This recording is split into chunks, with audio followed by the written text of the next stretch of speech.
Welcome to our on-demand session, Teach Kids About Money. My name is Melanie Reyes, and I will be your host today. During this session, we'll get you thinking about your money values and how you establish them. We'll share how children learn about money so you can better understand what they might be picking up from our culture and your home about money. And we'll help you identify teachable moments and give you some examples on what you can say and do in situations, and also will provide you with specific teaching tips and tools that will help you help your child practice with money and establish good habits. Before we get started, I do want to take a moment just to share a little bit about Summit and why we choose to prioritize financial education.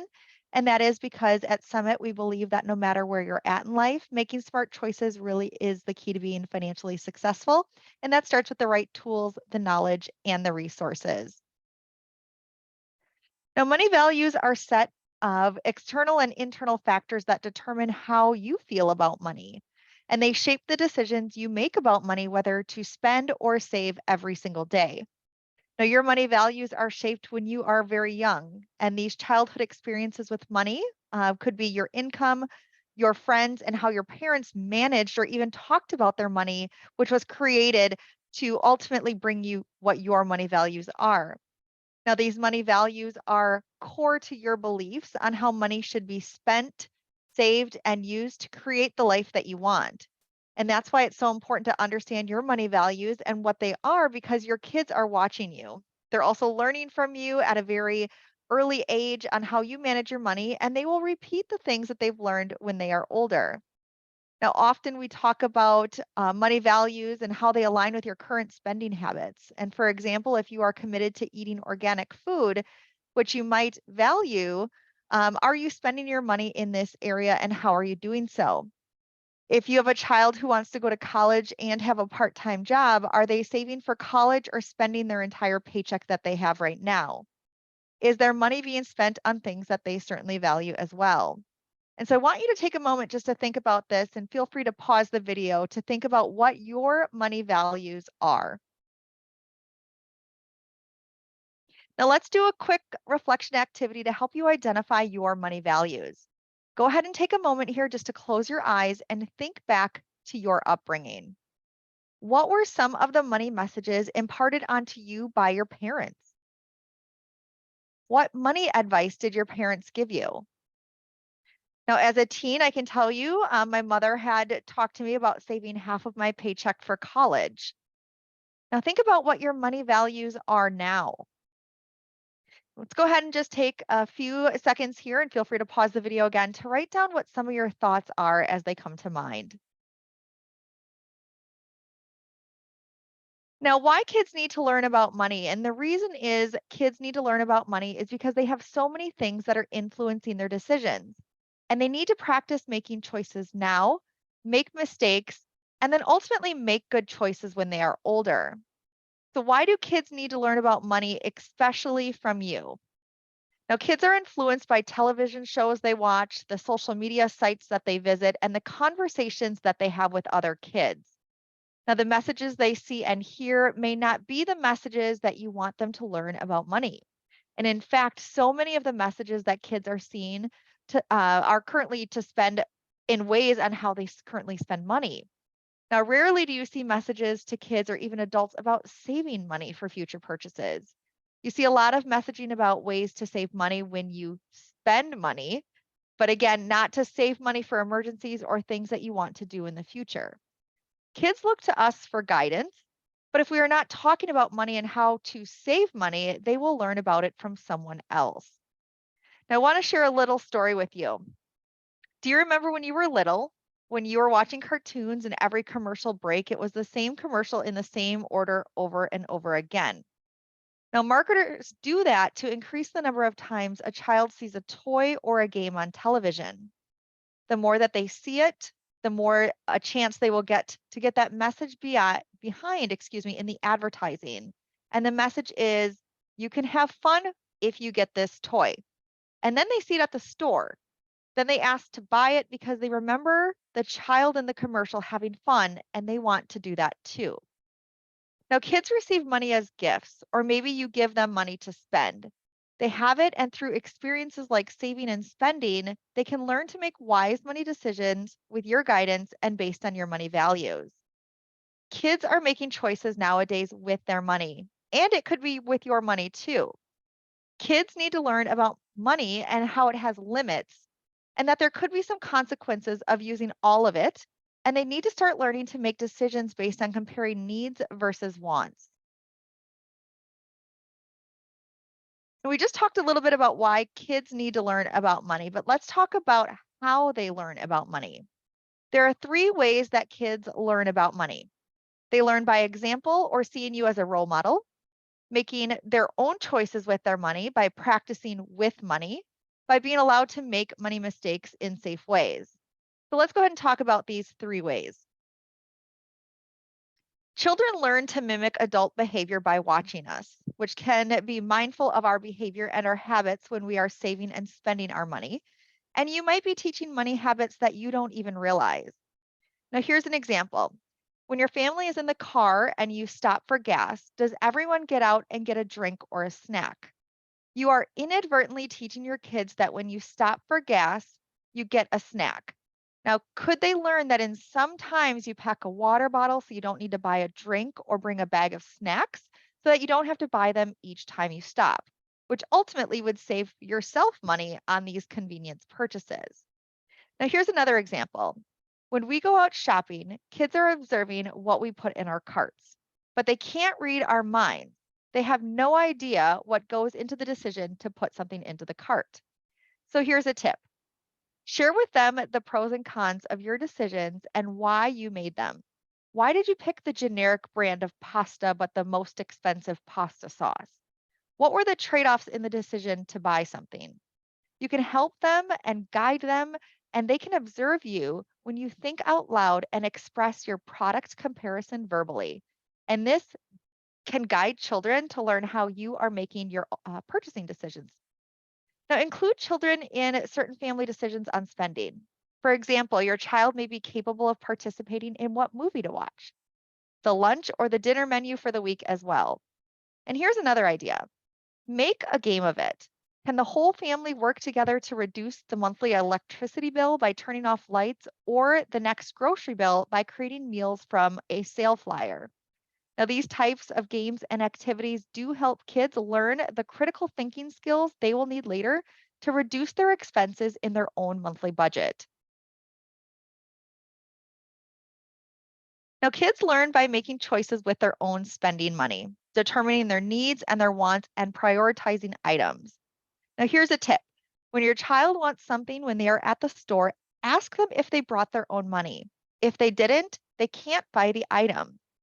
When it's in their birthday or a holiday or there is a gift list, help them determining their needs versus their wants. Do they need a new coat or clothes on the list versus a toy? And here's how you can help them learn by making choices. Have them create a list of things that they want by putting two columns on a piece of paper, one for needs and one for wants. Then help them research how much the things they want cost from either a store, a sale flyer, or even online. And then rank those items in order by how much they cost in both columns. Then you can help them weigh the options of buying the item. Like, how often will the item be used that you're looking to purchase?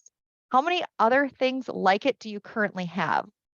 Helping them determine why they want the item really develops those critical thinking skills. You can also ask your child to explain their reason to you. What's the reason for I want it? I want it is just not good enough. And they have to be able to share with you the why behind the purchase. Now, kids learn by making mistakes. When kids start to make choices with their money, they will make some money mistakes. And it's okay to make money mistakes in the safety of your home. So hopefully they won't make them when they are out on their own. Now, let's talk a little bit about overspending. We all know that money has limits, but kids may not. When it's gone, and you have to wait to earn more of it. If they overspend and do not have money left over for something else that they say they want, avoid the temptation to bail them out and buy it for them. Here's a tip. Before they buy something, remind them that if they spend it, they won't be able to get something else that comes along until they earn their next set of money. You are helping them judge the risks and the rewards for the purchases that they make. Now, here's another tip. Share a story from when you made a mistake with your money when you were young. You could say something like, I bought something cheap and it broke. I wish I had saved my money for something of more quality that would have really lasted longer. You may even need to help them learn to weigh the positives and the negatives. Now, let's talk a little bit about losing money as well, because this does happen. Being responsible with money and not losing it is essential, right? We want to make sure that our kids maximize the money that they have. Kids lose things and they forget where they put it, and they, could be completely absent-minded and leave it somewhere. I remember when there was a time when one of my daughter's friends was with us shopping. She had her wallet with her and had put it on the floor to try something on while browsing and walked away with it still on the floor. When we stopped a bit later to go get a treat at a stand in the mall, she realized she didn't have her money. Inside of that was at least $100 in store gift cards and cash. And after fast walking back to the sporting goods store, we found it laying on the floor where she had stopped. It's a lesson that I don't think that she'll forget. If you have a child who does lose money, it's okay to help them find it, but don't replace it just because the money had been lost. How to identify teachable moments. Now, there are two times that you can look for, and you can certainly look at identifying those teachable moments as well. The definition of a teachable moment is a good opportunity to learn something about a particular aspect in your life. Now, number one, while you are out shopping, and number two, when your child gets money or runs out of money. So let's dive into those. We have three tips for looking for or creating teachable moments while out shopping. The first one is setting expectations before you go into a store. Let kids know what the shopping rules are before you go into a store. It can stop the whining, asking, or other issues that can frustrate parents, especially when you are out shopping and put on the spot. Things to consider. Is this a quick trip? Meaning no trip to the toy section, we're just getting what we want off the list. Are we sticking to the list and also sticking to a budget, meaning that you do not ask for things that you see, and we are certainly going to get what is on the list? Now, explaining why it's good to delay purchases. We really live in an impulse purchase society, and we want to teach kids that it's okay to wait a few days or even weeks to get something. It's called delayed gratification. And if it's an impulse purchase, it can teach them to ask themselves why they want that item. Now, there are two benefits of waiting to purchase something. Number one is you might realize that you didn't want it as much as you thought when you waited. And number two is waiting gives you the opportunity to have them work at home to earn the money in exchange for an item. Now, this is an opportunity for you to talk about product packaging and other messages that get your kids to want to buy. And maybe it's just they want a treat or they're just hungry. It's important to teach them to understand the urges, but to not give in to all of them all the time. And this will help them build a savings account. And when they can use credit, pause before they buy. And number three is teaching them to bring their own money. The bank of mom and dad might be open at the cash register, but it can be easily um, changed if you ask your child if they brought their own money to buy an item. Now, think about it in this way. Yes, you can afford it, but for them to actually practice handling cash to a clerk at the store, it's a powerful experience for your child. It creates a sense of ownership, pride, and satisfaction when they can say they did it for themselves.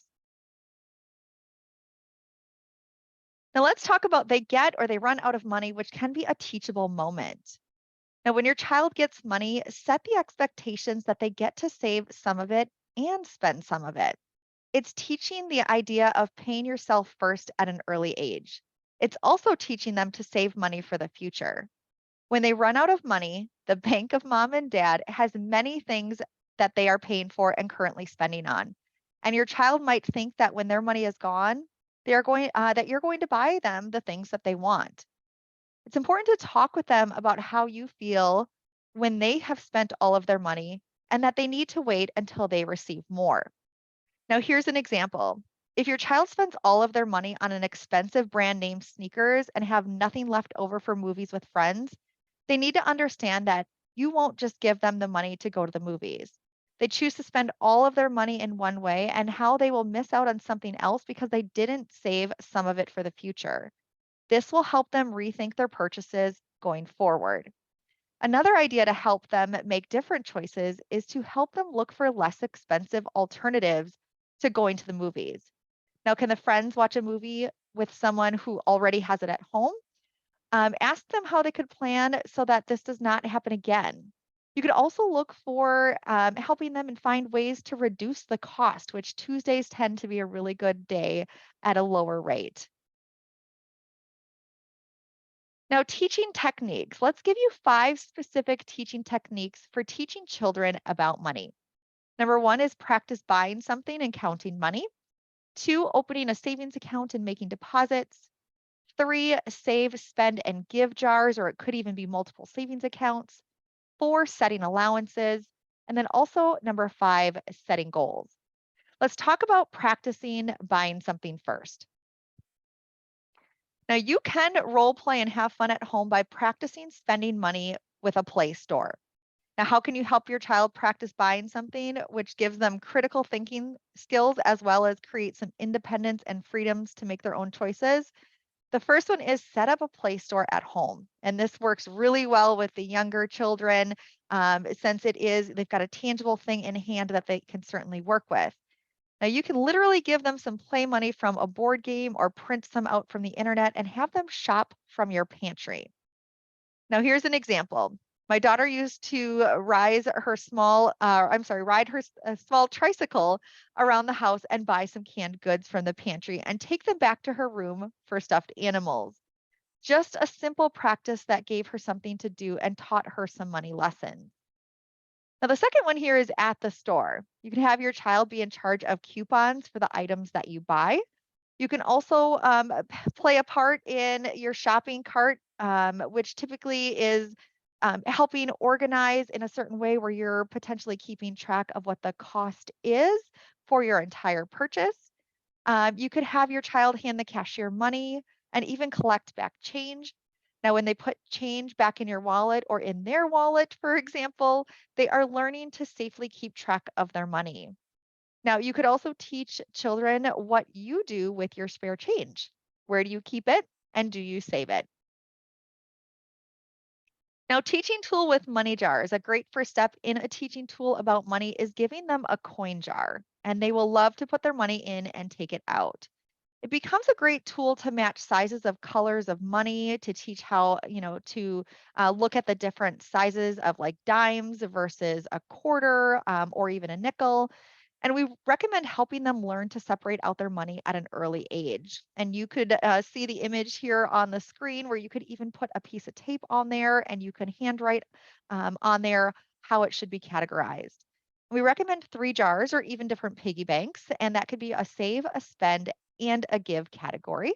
And for the older young adults here that prefer to keep track of things electronically, multiple savings accounts is a great tool categorized with those 3 titles as well. Now, these 3 simple divisions of their money help them, to have the pools of money that they need for different use and to help them see when money adds up overall. And you can see like the difference in balances grow um, from one jar to another and how they're making those decisions to either spend, give, or save. Now, have you used this jar method with your kids? This is just something to ponder as you go through this session. Now, another teaching tool is opening a savings account. At Summit, we recommend opening a savings account for your child when they get their social security number. And you can be joint on the account, and it does not have to be a custodial account where they do not have access until they are 18 years old. What is great about Summit is that you can open up sub shares, so additional savings accounts under the savings for specific things. Now, my daughter has accounts for savings, spending, and giving, as well as future car and college expenses. She also has a certificate of deposit that I've been putting money into since she was born 17 years ago.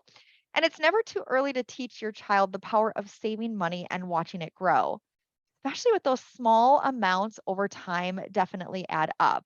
And I've also shared with a lot of teenage um, children turning into young adults, that even $5 per pay period into different sub shares definitely do make a difference over time. And also, too, when they have a part time job and they are ready for a checking account with a debit card, we can meet with them to open a student checking account with as little as $5. We can teach them about direct deposit, how to track their purchases when they use their debit card, and also about the importance of account security. And you could even be joint on the account with them, and we can block their debit card to prevent them from making purchases that would make their account go negative or even overdraft. Now, a teaching tool here is giving money for work. Another option for a money teaching technique is to provide money for work that gets done, just like it is a real job.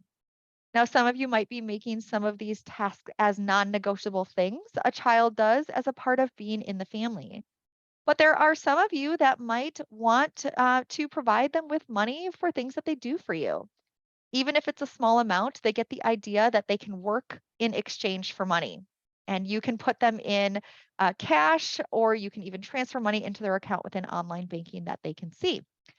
Now, some examples of this could be setting tables for meals, helping prepare meals, washing dishes, caring for a pet, could be taking them out, could be feeding, washing laundry, carrying out the garbage, mowing lawn, potentially shoveling, could be raking leaves, organizing closets or cupboards as well. Now, think about this for a moment of what type of chores that are currently done within your home that could be either provided an allowance for or something that you currently do provide an allowance for.